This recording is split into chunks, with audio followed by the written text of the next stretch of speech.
we just spoke to Wayne Brown. He said sort of mission accomplished if staying in a league is an achievement, but bear in mind when he came in, the situation is some kind of achievement for him. Is it an achievement for the players as well, given the situation he's been in? Yeah, obviously it wasn't a situation we wanted to be in first and foremost, but we found ourselves down there, and yeah, of course now we've actually ticked that box, and there is a sense of relief, I'll be honest. And obviously you're always looking over your shoulder when you're at the wrong end of the table, and it's nice to get that done now, but the work doesn't stop. We've got to finish the season strongly. People are still playing for their places, and obviously we're still playing for the fans, and we need to get as many points on the board as we can. Have you had situations this season where you've looked around the change room going, I can't believe we're where we are? Yeah, definitely. You look at the quality of player we brought in the summer, and that was already at the club, and we should have been pushing towards the top end of the table, but it didn't work out that way. And credit to Brownie, the gaffer. He's come in and he's really stamped his authority on things, and we've had the change around in fortune.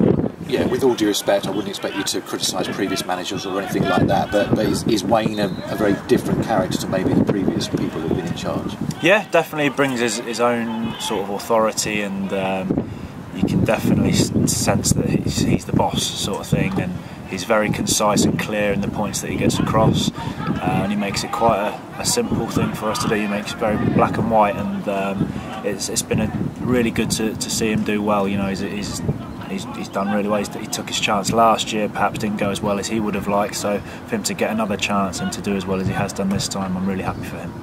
And Monday came up, and obviously and Friday as well, things could have closed up, so nice to get it done when there's still 3 games to go rather than it go on and on and on.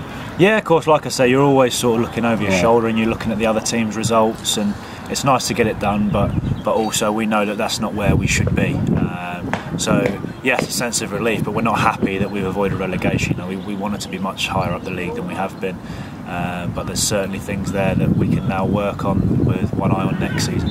And if you look at the league table now, there's a chance to push yourselves halfway up the table if you can get the results that you want. So there is something to play for, plenty still to go for as well. Yeah, exactly. Like I said before, we're professional footballers. You go out on the pitch, you want to get as many points as possible. You want to win every single game, and whoever the manager decides to put on that pitch will be doing their utmost to win the remaining 3 games and see how high we can get ourselves up the table. What about you personally? It's a stop-start sort of season for you, international call-ups and then dropping down to the bench, injuries as well. A strange sort of year.